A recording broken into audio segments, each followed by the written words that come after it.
Morning, guys. Cheers.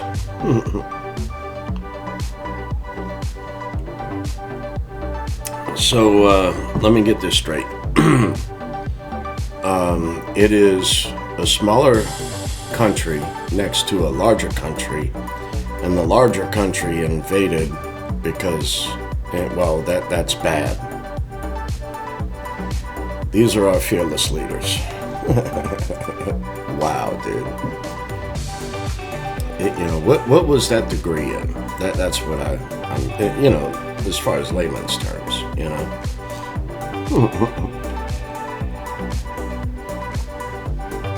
Makes one wonder,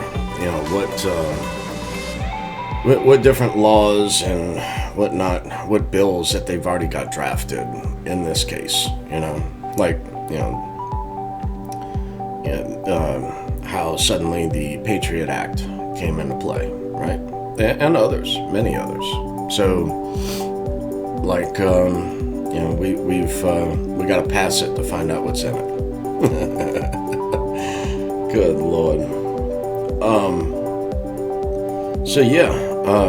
Key definition terms for this week is double-digit inflation. Transitory is another. Tools in the toolbox.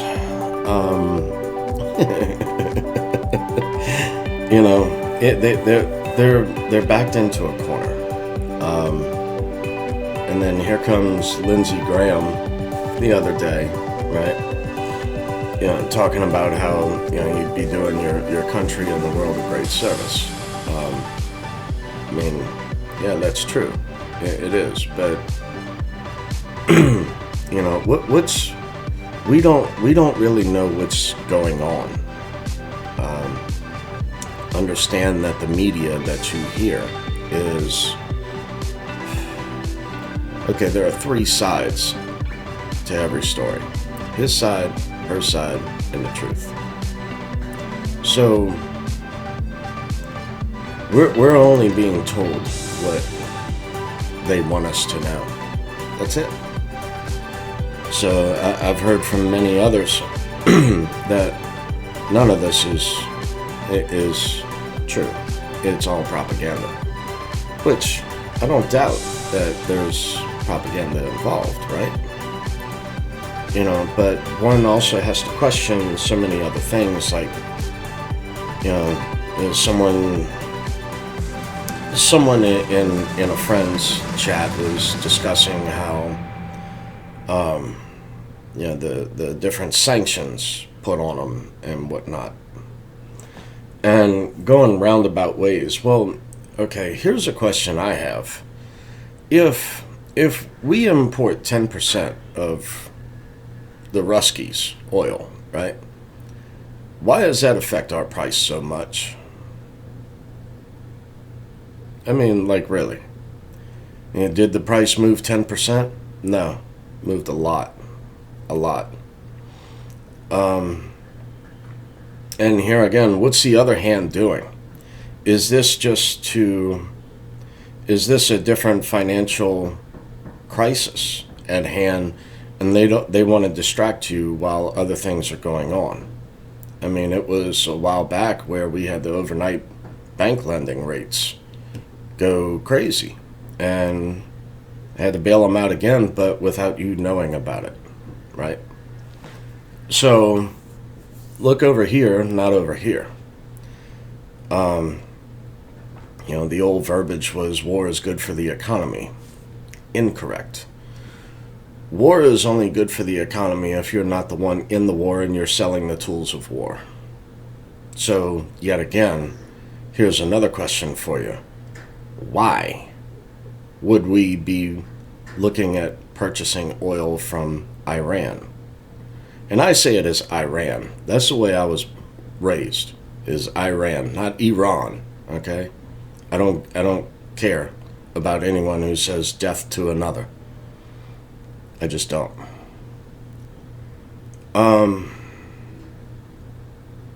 Why would you want to purchase from Iran to enrich Iran, they would then be buying the tools of war from Russia.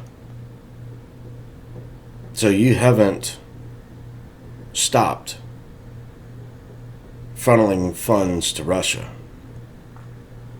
You actually are funding both the Ayatollahs as well as the oligarchs. Still. Another person mentioned about Venezuela. You know, all the oil in Venezuela. Well, that's also tied to Russia. So, and what many others are not looking at the moment is, you know, what is, you know, the whole world is a stage. Everyone is watching our fearless leaders. So, is, you know, not is, but when, and I haven't found many people discussing this, is that, you know, while all this is going on, and NATO and no other nation is stepping up, I mean, because, you know, really, it's as though we can't. You know, everyone says no-fly zones. Okay, that's an act of war if you shoot one of their planes down. You know, understand what you're talking about. You're talking about heavy artillery to take planes down as a no-fly zone. So that's an act of war. You know, and no one can really do anything at this point other than offer passage into their country, you know, like Poland, Germany.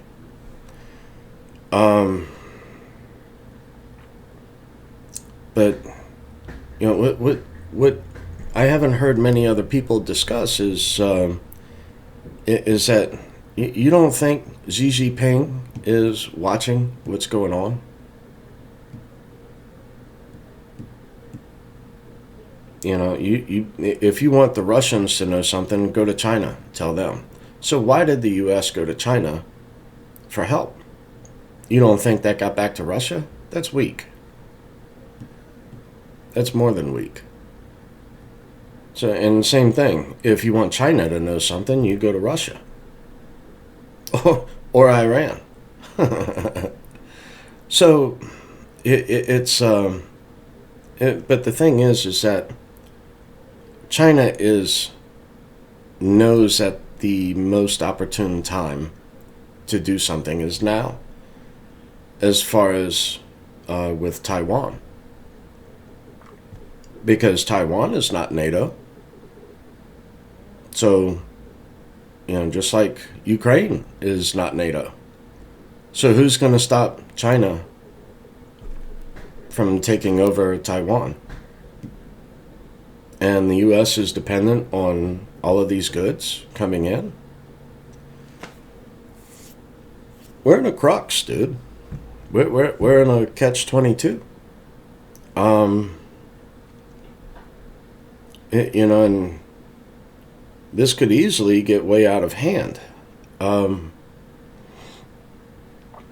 know, and here again, we don't know the truth.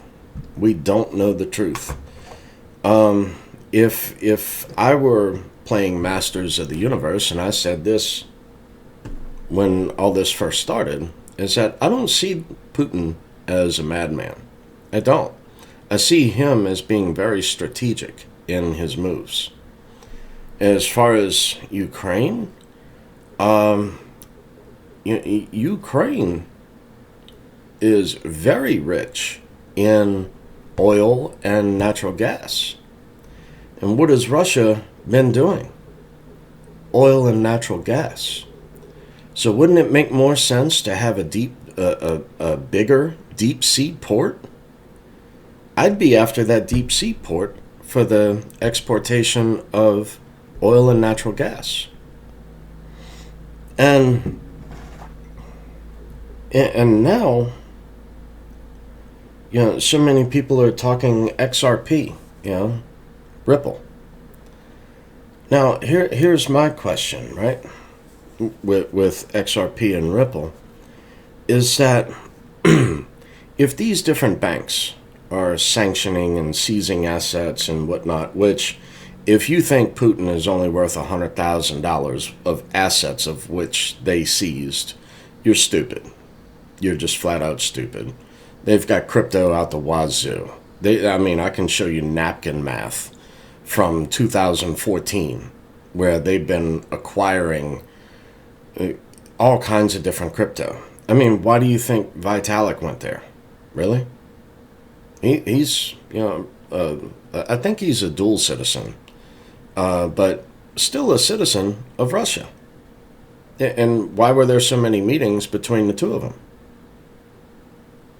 So, to think that it's only $100,000, you're crazy, that this man is worth. As well as the oligarchs, you cut off their visas and MasterCards and whatnot, and you sanction these banks. However, Ripple is tied to, 250 or 350 financial institutions for the next system. So, if they cut off the banks by sanction, how is that going to work? I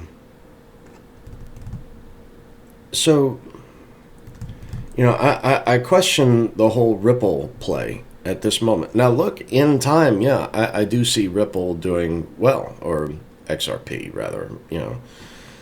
For those of us who've been in crypto quite a while, it's still Ripple. But as far as these other on and off ramps, Coinbase, Kraken, Poloniex, all these others, right? I don't see where that is going to stop, these others that are based out of China to stop Russia. I don't see that. However, if or when it is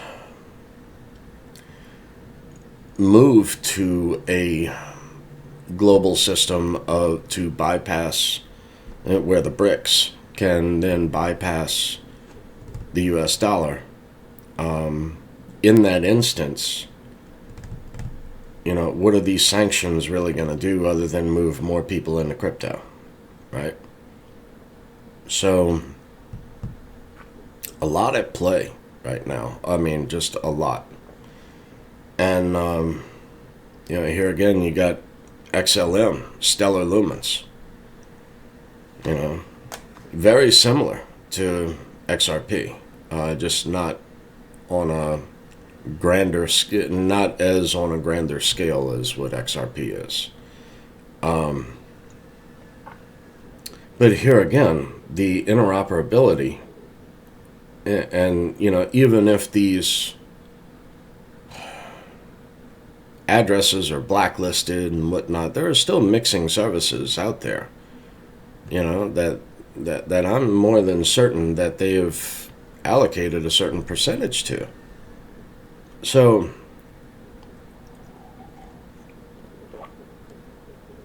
everything that's going on, all this theater, right?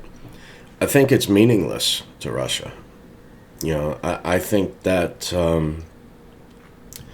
that not coming out and stating that Ukraine will never be NATO, that infuriated, and actually these leaders even wanted them to become more Western.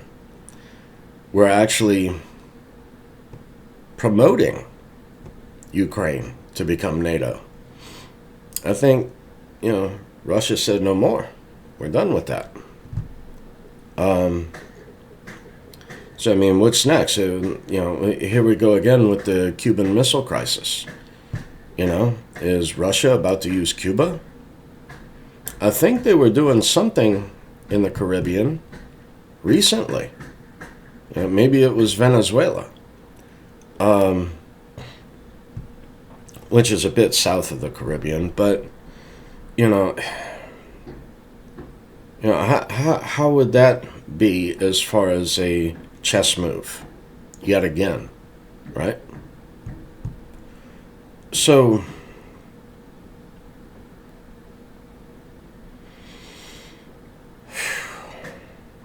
dude. I mean, like, wow. So, some plays that are out there, are, I see gold going much higher. Not so much silver. I see silver as like trending sideways. However, platinum and palladium. Alexa, what's the current cost of palladium? This might answer your question. As of March 7, 2022, palladium traded at $3,030 per troy ounce on the foreign exchange, up 0.77% since previous close. Palladium is over $3,000 an ounce right now because Russia is one of the only places, if not the only place, it is mined. That's what's needed in your catalytic converters, in addition to platinum. So, Alexa, what is the current cost of platinum? Here is what I found. As of March 7th, platinum traded at $1,130 per troy ounce on the foreign exchange, $1,100 up 1.13% since previous close. So yeah, I do see platinum and palladium going crazy soon, shortly, because of all this Russia-Ukraine stuff, as well as with China-Taiwan, which is, I believe, soon to come in the next few days. It's going to be a checkmate move. Not many people are discussing that. Excuse me. Now, I'm not, this is not advice of financial advice or anything like that. These are just different plays that I'm thinking in my head out loud, as well as other plays like food. Food is also an asset. So, maybe stock up on canned goods, a bunch of soups, SpaghettiOs even, something. Learn how to make bread, get your flour, yeast, and salt, because the double-digit inflation is soon coming. I mean, think about it this way as well. Where does all this fertilizer come from in the United States? It comes from Russia. And our land is not what it was in the 1800s and early 1900s. So to grow food, nourishable food, is not possible without these different fertilizers. What do you think's about to happen with the cost of fertilizer as an import from Russia? What do you think that's going to do to the price of corn? And what is corn used in? Ethanol fuel, cornstarch, cornmeal, everything. It's in everything. High fructose corn syrup. Corn is in everything. So the price of these goods are going to go through the roof. So, I don't pay much attention anymore to the CPI, or as Mike Maloney calls it, the CP lie, which it is. Go look at shadow stats. I forget the man's name, but he uses Reagan economics. Similar to that of the Dow. They can manipulate and move different assets around to make it appear as though everything's nice and rosy and peachy, when it's not. So the CPI is not a true reflection of what's going on. And then how many times are they going to come back and say, oh no, we were incorrect about inflation? Let's do a revision over the last 10 years and double that rate of inflation. That was the true inflation. However, that was printed on page 27 of section J of the newspaper. Who caught that? No one. I did. I caught it. Was not publicized. So, like I said, the media has been It is more, media is more like, I would say, propaganda. It's only what they want you to know. Why do you think that all these comedians come out and they replay all these different news people, the talking heads, reciting the exact same words? The exact same words. Why do you think that is? That was changed under the Clinton administration. So, where mass media or the mainstream media is owned by only 3 agencies? Really? Why do you think that is? So, it makes you wonder more about, what was this, paperclip, right? Who was brought here way back when? It makes me wonder that sometimes. Another thing that someone else had mentioned was the FDIC. In case of a bank run and all of this kind of stuff, look, hold cash, low bills, not big bills, because no one's going to have change in that instance. Just like any major disaster, like here in New Orleans, it was Hurricane Ida recently. There was no electricity. So if you wanted something, you couldn't swipe your card. You had to have cash at that moment. So in that instance, cash is still king and will still work for quite a while. But like I said, have low bills because no one's going to have change. So have 1s and 5s. That 5s would be, like the biggest bills. I mean, it takes up a lot of space, but like I said, no one's going to have change. So, but as far as the FDIC, now it was under President Obama, the Obama administration, after the 2008 crisis, where Citi came out, had their attorneys draft the bill, and was signed into law to where if you hold any money in the banks, the money that you hold in the bank, you're then a lender to the bank. So then if another Cyprus, whatnot, were to happen again, a bail-in such an instance where they try to stop a run on the banks, as far as dollars being withdrawn, paper dollars, the FDIC pays the derivatives first. Remember derivatives? The weapon of mass financial destruction? So, the Oracle of Omaha? Right? So these derivatives get paid first before you do. And in that instance, did you know that the FDIC then can only back a nickel for every $100? And that was years ago. What do you think it is now? What do you think it is today? 2.5 cents per $100?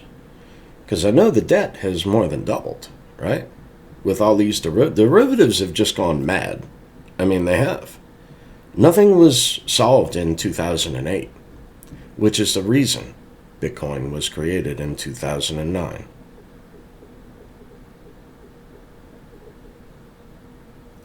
So, and in that instance, go back and look at the history of Bitcoin. What was written about it? It was written to watch the next financial crisis, what Bitcoin will do. And ask yourself this, what has Bitcoin done in every other nation with a currency crisis? It's gone through the roof. The US dollar conversion is not the same in their currency. So in their currency, it was up. I mean, when Bitcoin was like 3,000, it was worth like 15, 17, 20,000 in that nation. That's one of the purposes of Bitcoin. And now we have so many more tools that don't take nearly as long, that don't get congested like what will happen with Bitcoin. That won't have those large transaction fees. Things now can do other things. So whereas yes, other things will be able to do like smart contracts and that sort of stuff, or be quicker, faster, cheaper on their transactions. So look at Litecoin, look at Digibyte, and the mining algorithms of Digibyte. It is I would say it is impossible for a 51% attack on Digibyte because of 5 mining algorithms. So not only do you have to do a 51% attack on one, it must be simultaneous and across all 5 algorithms. So recently I overheard someone state that it has to be like, I think it was like 90% of 4 and then 51% of the 5th.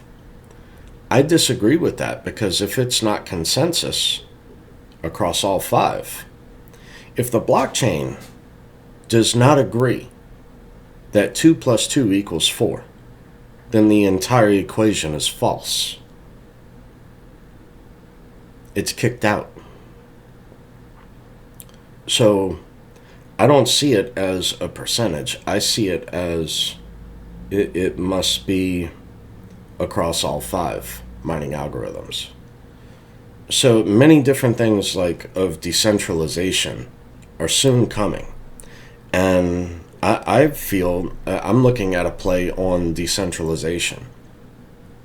So that's why I've taken a lot of profit, and I've moved a lot of that into these decentralized coins, while they have not been moving that much. They've been on sale for years. It's because everyone's worried about the latest and greatest craze, right? So if it didn't happen 2 seconds ago on Twitter, no one knows about it. No one cares. But isn't it more prudent to be 10 minutes early than 1 second too late? So ask yourself some of these questions to look at your portfolio. Again, not advice, but just, in the voice of reason, I would say. What, and here again, I invest across the board on many different projects. Like, I invested heavily into Theta, and I took that profit, but I invested heavily into all of these different projects. But not every single one popped off and went nuts like what Theta did. So I took that profit from Theta, and then I reallocated funds across the board. So that's why I'm more of a diversified portfolio. I understand people are so passionate on specific projects, or one specific project. Like it's XRP or nothing. You ever heard the term, never put all your eggs in one basket? That's good advice. That's not from me. So that was my approach in crypto. I would diversify and invest in many different funds. Whichever one popped off, that meant that I could take profit, do the things I needed to do, and then reallocate funds across the board. Because it's more of like a horse race. Where one will pop off, then another, then another, then another. And a lot of people poo-poo on Digibyte. Look, I knocked it out the park on Digibyte too. I mean, I bought Digibyte at 0.0035, and I put a chunk of change into Digibyte at 0.0035. So almost a third of 1 cent. I got 1 or 2. Right? and then watched it go up to 16 cents or 18 cents. So I knocked it out the park with Digibyte too. I took profit. I bought a hot tub from Digibyte. That's why I call it the Digitub. And I still hold a lot of Digibyte. Like I said, I see Digibyte as a long-term play. It's like every 4 years, Litecoin and Bitcoin go woohoo over a halving. Did you know that there's a halving every month in Digibyte? Yeah. That's how it happens. The last Digibyte will be mined in the year 2035. When's the last Bitcoin going to be mined? Year 2149. When's the last Litecoin going to be mined? So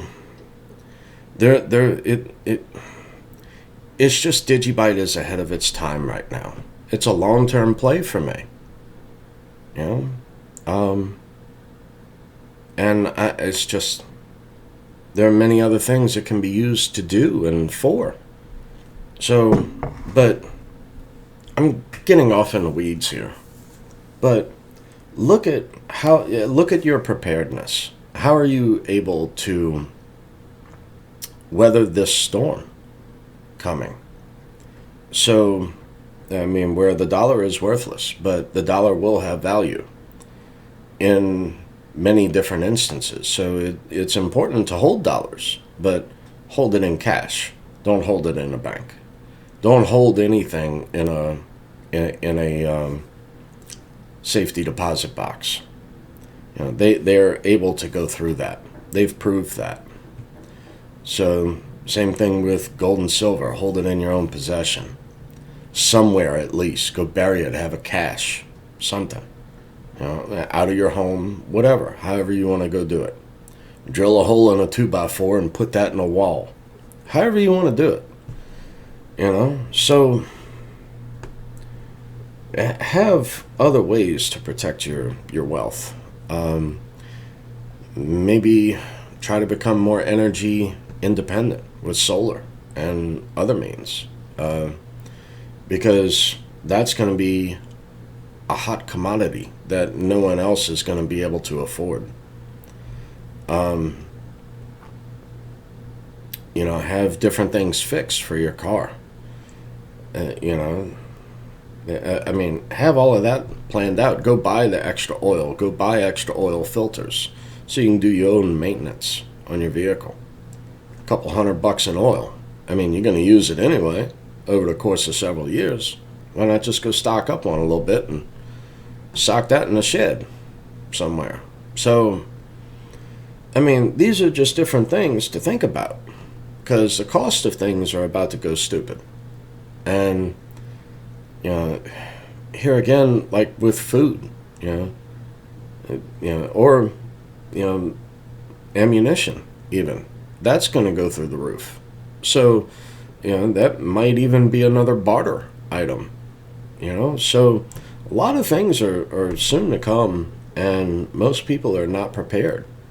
So I take a different look at this because when I became disabled, when I went blind, there was no help. I had to ration food. It's not until that point where you take a vow and you say never again. So yes, food is an asset. Just ask anyone in these other foreign nations where they had a crisis.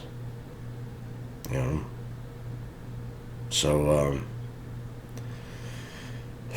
with that, I don't know where else to go. I'm probably just ranting and raving at this point. So I've had a bit of coffee, and it just blows my mind that some people are so worried about the price of Bitcoin and the price of different assets of a lot of these crypto. And, they fail to realize, I don't know if it's that they don't remember or recall these different things, but or if they're too new into crypto. But these same talking heads that have been talking that Bitcoin's going to crash, it's, like Bitcoin is only going to be worth 20,000. It's fine. You know, what's it going to be worth to you when you need it? A lot more than 20,000. You know, and these same talking heads for years, they were talking Bitcoin to crash and go to $1,300 an ounce when it was $3,000. Ouch. How'd that work for you? So, make up your own mind. Do your own research. Listen to all and follow none. Y'all be cool.